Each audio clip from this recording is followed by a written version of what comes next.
Jemaah yang dimuliakan Allah, alhamdulillah kita bersyukur pada Allah Subhanahu wa taala sampai saat ini Allah masih beri kita kesempatan untuk menikmati hidup di dunia ini yang kita pun tidak tahu sampai bila Allah izinkan kita.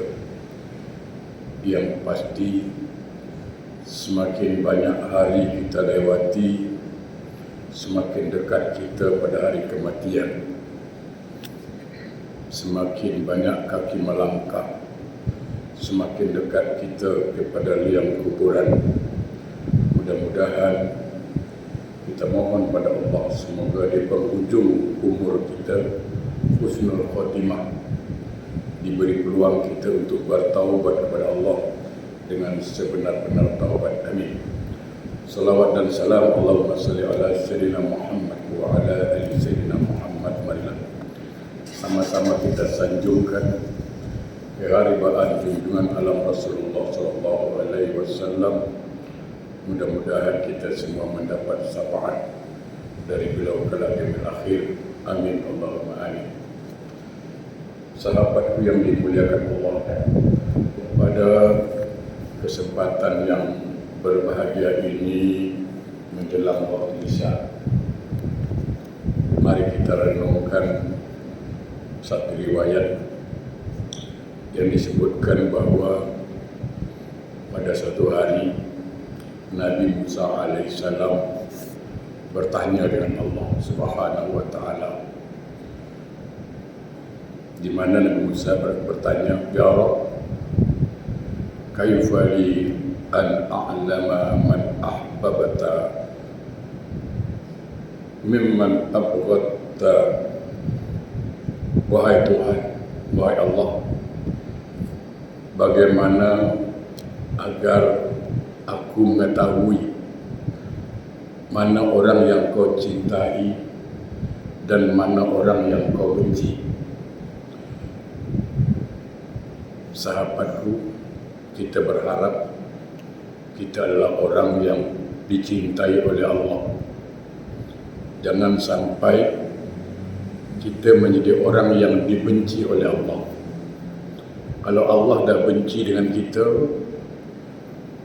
jangankan di dunia, di rumah aja lah, rumah tangga dulu. Kalau isteri tak suka kita macam mana? Tak tenang hidup, tak nyaman lagi kata orang. Kan balik rumah isteri merengut aja, tak sedap. Apatah lagi kalau di bumi Allah kita tinggal, rezeki Allah yang kita makan, Allah yang kasih hidup kita, tapi Allah benci kita macam mana? Dibiarkannya kita. Jadi Nabi Musa bertanya, Nabi Musa AS bertanya, "Ya Allah, aku ingin tahu apa tandanya Engkau mencintai seorang hamba dan apa tandanya Engkau membenci seorang hamba."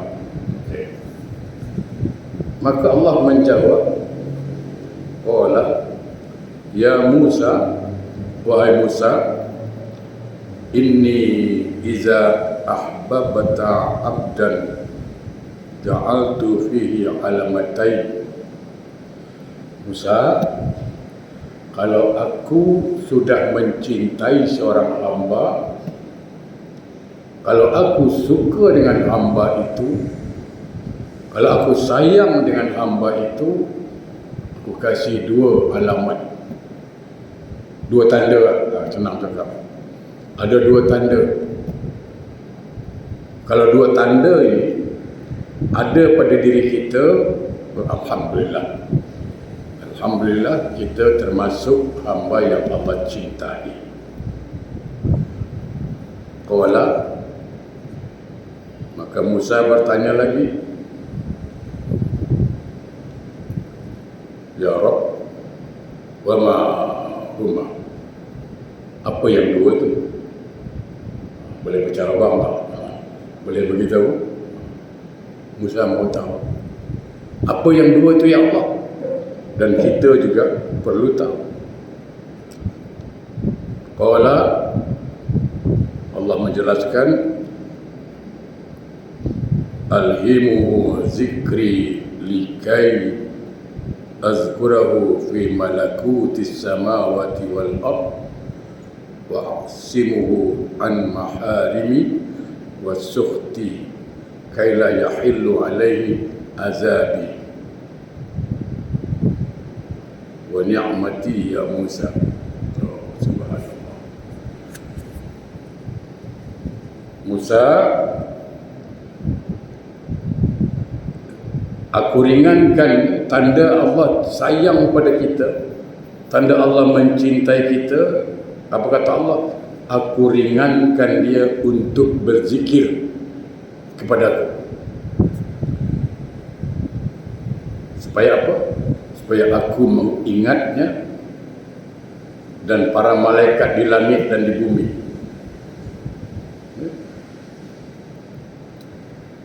Serta aku pelihara dari perbuatan-perbuatan yang haram dan amarahku, supaya siksa dan murkaku tidak menimpa dirinya. Ini stop dulu. Jadi ketika Allah mencintai kita, ketika Allah sayang pada kita, ada dua tanda itu. Pertama, diilhamkan untuk selalu mengingat Allah. Zikrullah. Zikrullah di sini makna dia mengingat Allah. Kalau la ilaha illallah, subhanallah, alhamdulillah, Allahu akbar, itu kalimat zikir. Itu kalimat zikir. Yang zikir itu maknanya ingat. Zikrullah artinya mengingat Allah. Kalau la ilaha illallah itu lafaz zikir. Jadi mengingat Allah itu dalam hati. Macam kita lah duduk depan masjid, ingat isteri. Kan tak payah cakap lah, isteri, tak payahlah. Dalam hati juga mengingat. Jadi mengingat itu dalam hati. Disebut apa? Zikir qalbi. Mengingat dalam hati. Saya ingin menyampaikan ada satu hadis Nabi penting saya rasa, di mana Rasulullah bersabda, likulli shay'in siqalun wa siqalul qalbi zikrullah. Segala sesuatu itu ada pembersihnya, maka pembersih hati ini zikrullah. Tentu zikrullah di sini zikir qalbu, bukan zikir lisan. Zikir lisan itu mendorong supaya kita dapat zikir qalbu. Itu aja. Kalau cuma zikir lisan, subhanallah, subhanallah, Allahu akbar, Allahu akbar, yang bersih lisannya lah, hatinya belum. Maka yang boleh membersihkan hati kita itu zikir qalbi. Hati itu berzikir. La ilaha illallah, la ilaha illallah. Nah, ketika Allah mencintai kita, ketika Allah sayang dengan kita, itu senantiasa kita ingat pada Allah. Senantiasa diilhamkan. Diilhamkan oleh Allah supaya selalu mengingat dia. Saya kasih tahu, orang kalau sudah dicintai oleh Allah, diilhamkan dia untuk ingat Allah, dan dia dijaga oleh Allah dari perkara-perkara yang Allah tak suka. Makanya ketika dia berbuat maksiat, Allah ingatkan. Allah ingatkan. Jemaah yang berbahagia, saya barangkali ingin menyampaikan apa ya. Asma Allah itu ada 99. Mungkin 99 itu kita tak mampulah untuk menghafalnya, apalagi mengingatnya. Cukup 3 saja. Kalau 3 sifat Allah ini senantiasa menjadi ingatan kita, maka saya katakan insya Allah. Saya ulang balik, insya Allah kita akan menjadi hamba yang Allah cinta. Apa sifat Allah yang tiga itu? Satu, Allah bersifat Al-Basir. Allah bersifat Al-Basir maksudnya Maha melihat. Jadi ketika Allah mencintai kita, kita selalu ingat bahawa Allah pasti melihat. Tak ada yang tersembunyi bagi Allah. Tak ada ruang, tak ada tempat yang tertutup bagi Allah. Mungkin kalau saya buat ini, isteri saya tak nampak. Buat ini, mak mertua tak nampak. Aku buat ini, anak tak nampak. Tetangga pun tak nampak. Tak ada yang nampak. Tapi Allah nampak, itu masalah. Di situ tertahan. Di sini yang dikatakan diilhamkan oleh Allah, diingatkan oleh Allah. Allah bersifat Al-Basir. Allah melihat. Ya, mungkin tetangga tak lihat, saudara tak lihat, anak tak lihat, betul. Tapi Allah pasti melihat. Maka inilah sumber kontrol itu. Ya, kenapa kita tak usah kata orang lah, kita kata diri kita bagus. Kenapa kita sanggup berbuat maksiat? Kita malu dengan isteri kita. Kita tak buat kerana tak sedap tengok kawan lah, malu. Tak sedap tengok member, malu. Tapi kita tidak malu dilihat oleh Allah. Kenapa buat maksiat? Karena ketika itu kita lupa kalau Allah bersifat Al-Basir. Itu aja. Kita lupa. Nah, orang yang dicintai oleh Allah itu selalu diingatkan. Ketika dia nak buat maksiat, astagfirullah, Allah nampak, tertahan. Itu menunjukkan Allah sedang menyayangi dia. Yang kedua, Allah bersifat As-Sami'. As-Sami', apa As-Sami'? Maha mendengar. Saya fitnah orang itu tak dengar. Saya mengumpat kawan saya tak dengar. Saya mengata-ngata orang, dia tak dengar. Tapi Allah pasti mendengar, pasti. Wa huwas Sami'ul Basir. Sungguh Allah itu maha mendengar dan maha melihat. Bisik-bisik, jangankan keluar suara hati pun Allah dengar itu. Orang tak dengar, betul. Kawan tak dengar, betul. Tapi Allah pasti dengar. Maka terkontrol dia. Kenapa kita mengumpat orang? Kenapa kita mencela orang? Kenapa kita masih fitnah orang? Karena kita lupa kalau Allah itu mendengar dan malaikat siap mencatat. Yang ketiga, Allah bersifat Al-Alim. Apa Al-Alim? Maha mengetahui. Sama ada kita ikhlas atau tidak, hasad, dengki, iri, Allah tahu. Orang bolehlah kita tipu orang. Orang tak tahu apa yang di hati kita. Itu orang yang tak tahu. Tapi Allah tahu. Oh, ini dengki. Oh, dia ini iri. Allah tahu. Nah, tiga sifat ini kita katakan, kita selalu ingat, sudah aman sudah kita ini. Aman sudah. Kenapa kita tak suka mencela orang? Kenapa kita takkan memfitnah orang? Kenapa kita tak mengata-ngata orang? Karena kita tahu Allah pasti mendengar. Dan setiap ucapan itu akan dipertanggungjawabkan di akhirat.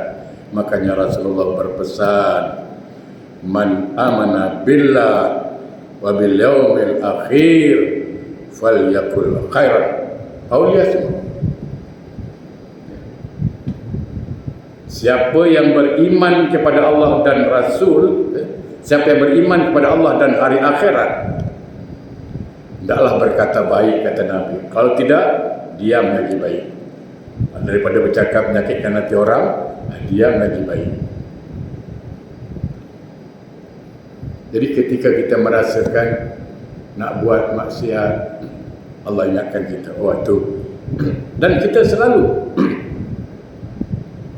hati kita selalu berzikir. Nah, apa keuntungan zikir ini? Orang kalau sudah selalu berzikir, ingat Allah, hidupnya ni. Ini yang Allah kata apa? Ala bi zikrillah tatma'innul qulub. Hanya dengan selalu mengingat Allah, hati akan tenang. Orang kalau hidupnya selalu berzikir kepada Allah, selalu mengingat Allah, yakinlah hidupnya tenang. Dia tak gabrak, dia tak kalang kabut. Kenapa? Ini contoh. Makanya bukan kalau lafaz kita boleh buat subhanallah, subhanallah, subhanallah, boleh baca 1000 kali satu hari itu. Ada pahala ada. Ada manfaat ada. Baca subhanallah banyak-banyak bagus. Tapi kalau kita faham maknanya dan kita amalkan dalam kehidupan, maka kita akan tenang. Kenapa? Ketika baca subhanallah, baik di lafaz atau dalam hati, subhanallah, subhanallah, maknanya apa itu? Maha suci Allah. Maha suci Allah. Kita mengakui bahawa Allah itu maha suci. Maha suci dari segala kezaliman. Maha suci dari bohong. Maha suci dari ketidakadilan. Maha suci dari sifat pelupa. Maha suci dari aib. Artinya tidak ada yang salah bagi Allah. Allah tidak pernah salah. Itu dia. Allah Maha Suci. Nah, sehingga kita pun tak mengeluh. Kadang pagi-pagi kita mengeluh. Aduh, susah. Aman. Pagi mengeluh. Sekarang saya tanya, kita mengeluh soal rezeki, padahal rezeki Allah yang sudah tentukan. Allah siapkan rezeki, tugas kita menjemput. Tugas kita mencari rezeki, Allah dah siapkan. Nah, kalau kita bersungut pagi-pagi, berarti kita bersungut, membebel dengan Allah. Orang yang mengatakan subhanallah, maha suci Allah, tidak ada penyesalan dalam hidupnya. Kenapa? Dia tidak pernah menyalahkan takdir. Apapun yang Allah tentukan, itu yang terbaik menurut Allah. Nah, itu dia. Jangan menurut kita. Menurut kita payah. Saya kasih contoh lagi. Contoh, kita ada duit. Katalah kita dapat CPF, dapat duit banyak, katalah 200,000, 500,000 katakanlah. Lalu anak cakap, Pak, anak dalam umur 12 tahun, 13 tahun, ya masih ragat-ragatnya lah, masih semangat kuat. Pak, beli motor, Pak. Aku nak jalan senang, cepat sikit, nak racing ke apa. Menurut anak, dia baik dibelikan motor. Menurut bapa, tak baik. Kerana itu boleh mencelakakan dia. Nah, sekarang saya tanya, takdir siapa yang berlaku? Keputusan siapa yang berlaku? Keputusan anak atau keputusan bapa? Bapa, karena bapa yang kuasa pegang duit. Nah, bapa tidak memberi permintaan anak untuk beli motor bukan karena benci, tapi karena sayang. Jangan tanya anak macam, bapak dari kode, bapak payah, bapak payah. Bapak ini payah-payahkannya. Padahal bapaknya tidak memberi karena sayang dengan anak. Sama. Allah tidak kasih kita rezeki yang banyak karena Allah tahu kalau engkau banyak nanti duit, engkau dah kaya, engkau jawapannya balik Batam dah seminggu sekali dari Batam ni. Kita bagaimana lah?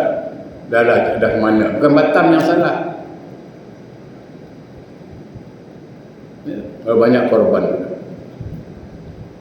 Bila banyak duit, fikir. Senangnya dalam hati kalau beristri dua. Dah lagu pun dah. Bini dua. Tadi tak ada lagu itu tau. Budaya mana Tuan senang. Ya udah. Janda mana? Ajaklah cerita janda pula dah. Makanya Allah tahu. Oh, ini tak cocok. Tak patut jadi orang kaya. Ini jadi orang kaya tak pergi masjid nanti. Banyak contoh. Jadi apapun keputusan Allah itu yang terbaik. Ketika Allah timpakan musibah, mungkin ada hikmah di balik musibah. Saya pernah mendengar sebuah kisah yang menarik. Seorang ibu ini kontraktor, dan kontraktor besar, duit dia banyak. Tapi ibu ini sering bersedekah, asal pagi bersedekah, hobi bersedekah. Dia mau orang kaya lah, sedekah. Tengok, satu hari dia nak pergi Jakarta, naik pesawat, katalah pesawat dari Batam. Dia ke Jakarta untuk sign kontrak projek, dan projek itu kalau Singapore money jutaan dolar lah, memang besar punya. Tinggal sign dia jalan. Dan ini proyek besar. Sampai dari rumah jalan, di pertengahan jalan tayarnya pancing, angin habis, tak boleh jalan. Itu waktu tinggal 2 jam lagi, waktu tinggal 2 jam setengah. Sementara penerbangan lagi setengah jam ke Jakarta dan 1 jam setengah. Jadi kalau lambat tak habis.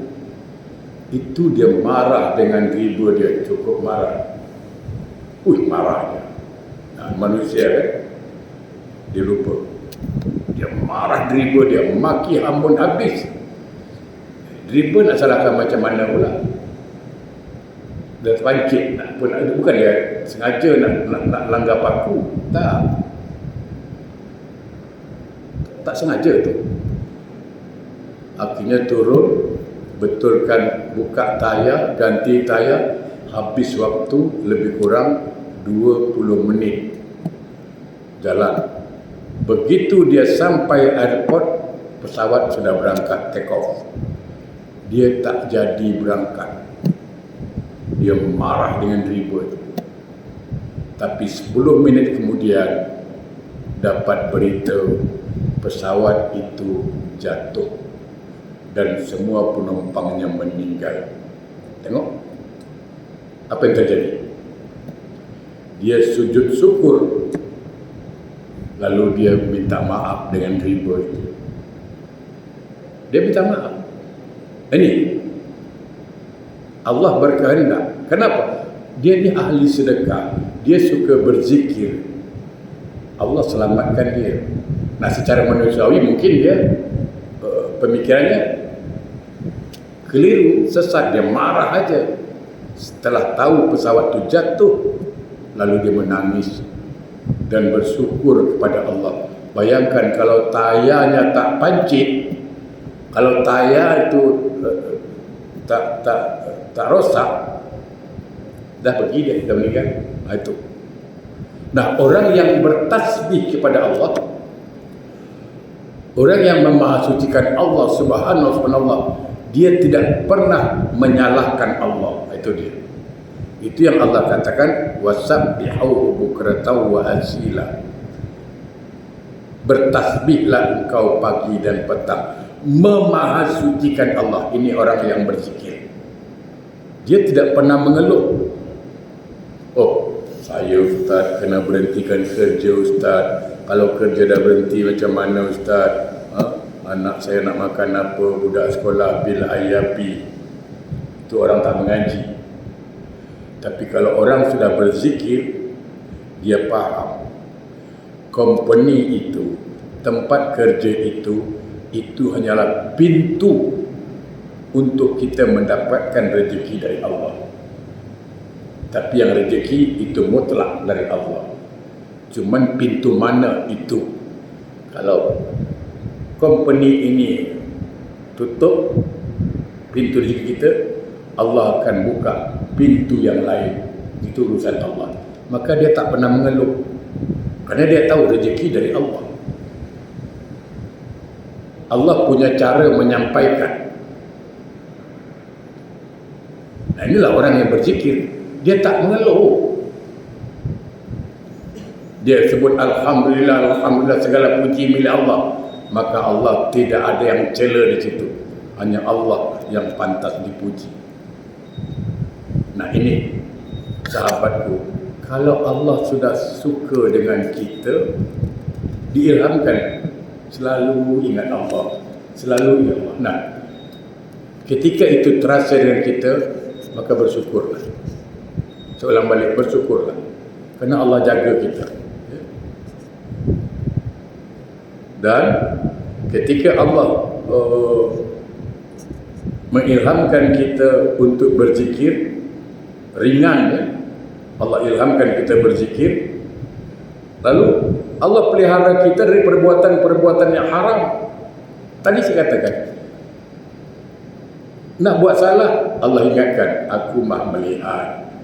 Nak fitnah, aku maha mendengar. Allah ingatkan, sehingga tak ada tempat.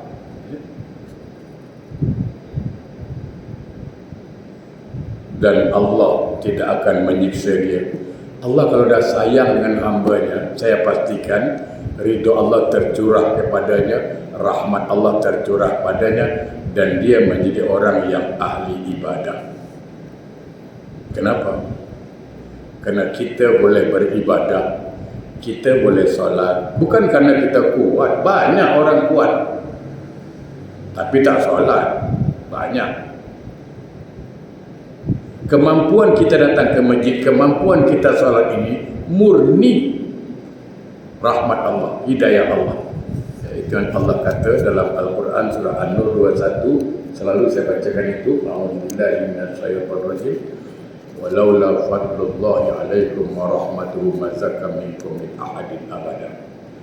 Kalau bukan fadilahku, kata Allah, kalau bukan rahmatku, kata Allah, tak ada orang yang bersih selama-lamanya.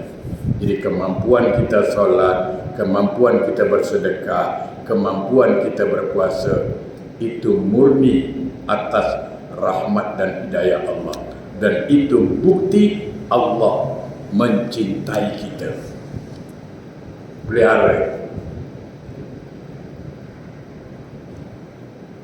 Lalu ditanya lagi, jadi dua. Apa tanda Allah cinta seseorang? Apa tanda Allah mencintai hambanya? Pertama, dia akan ringankan untuk berzikir. Selalu diilhamkan untuk ingat Allah. Yang kedua, dipelihara oleh Allah untuk tidak melakukan perkara-perkara yang haram. Dua.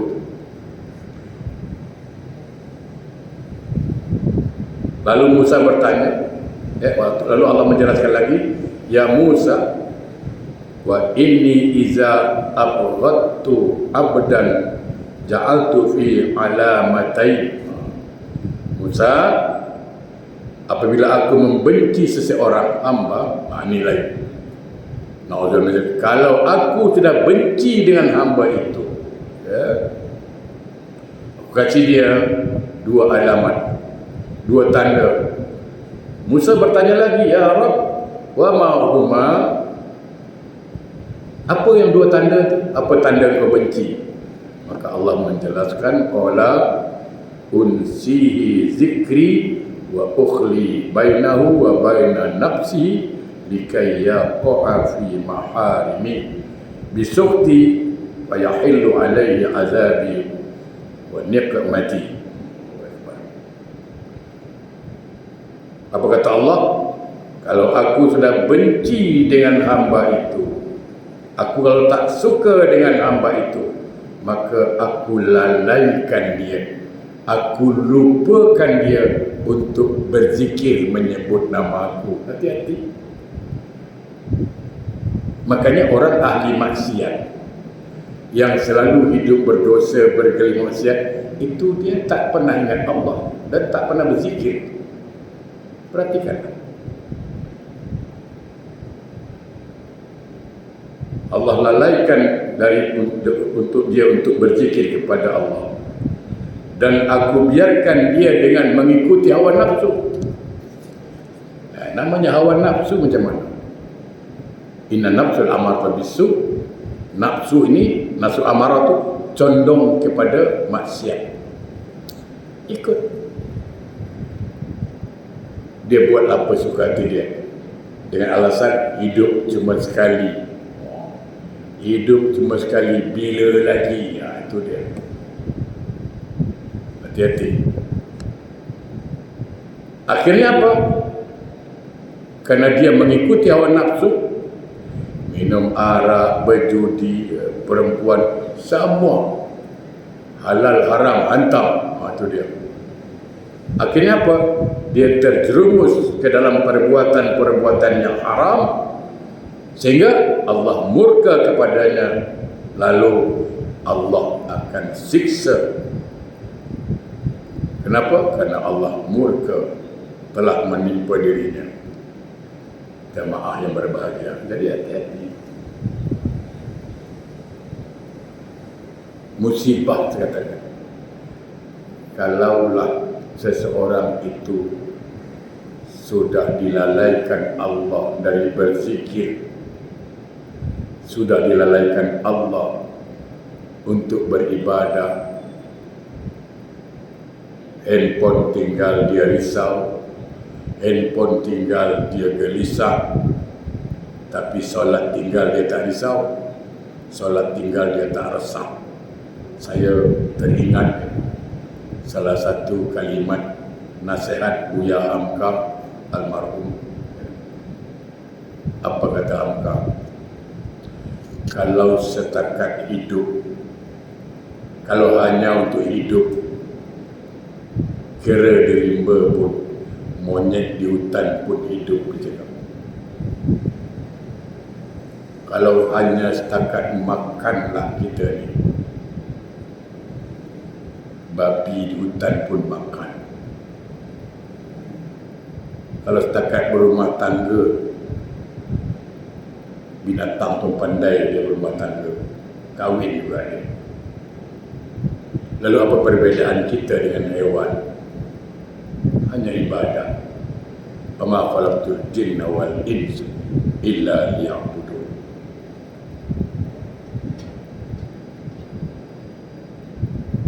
Kamu tidak diciptakan manusia dan jin kecuali hanya beribadah kepada Allah. Saya teringat juga, saya pernah menengok ada seseorang bawa beruk tu banyak kelapa.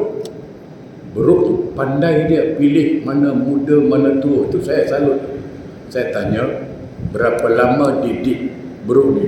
Dia cakap tak lama, 2 minggu lah. 2 minggu dia pandai lah. Dalam hati saya malu lah tu. Kenapa? Tak ada lah. Beruk ni 2 minggu dilatih pandai. Anak saudara saya 2 bulan saya latih, tak pandai-pandai mengaji sampai sekarang. Malu saya cakap. Beruk dilatih 2 minggu pandai. Tahu dia mana kelapa muda, mana kelapa tua. Anak saudara saya dah 2 bulan saya latih mengaji, tak pandai-pandai. Betul lah budak ni.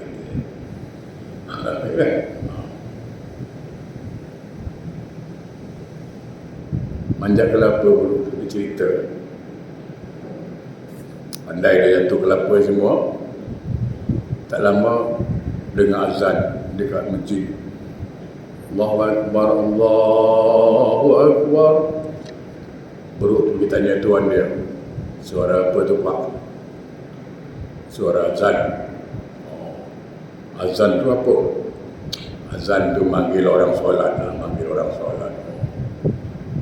Siapa yang solat? Orang Islam lah. Beruk tu tanya, Bapak Islam, Islam. Solat? Tidak. Oh sama lah Pak, saya pun tak solat, buku pun jaga kita solat. Apa jadi itu? Apa jadi? Jadi sekali lagi jangan berbahagia. Paham kita dah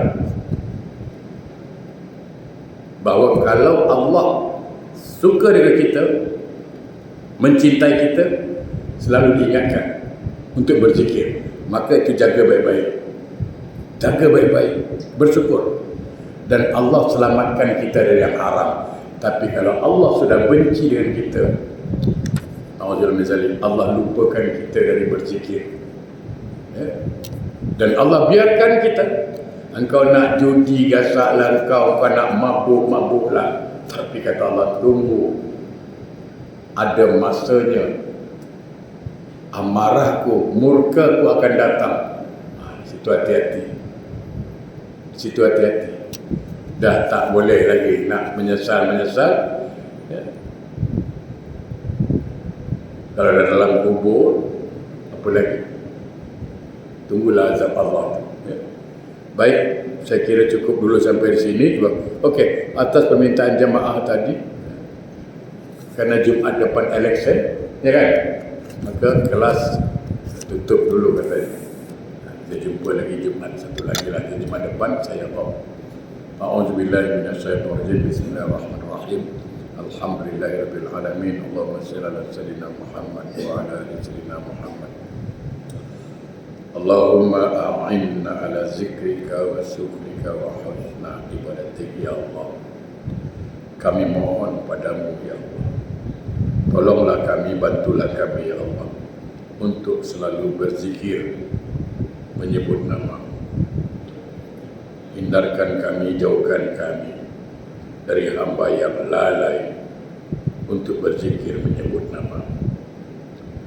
Ya Allah, bantulah kami ya Allah untuk selalu mensyukuri nikmat-nikmat. Jauhkan kami ya Allah dari hamba yang kufur, yang engkar akan nikmat itu.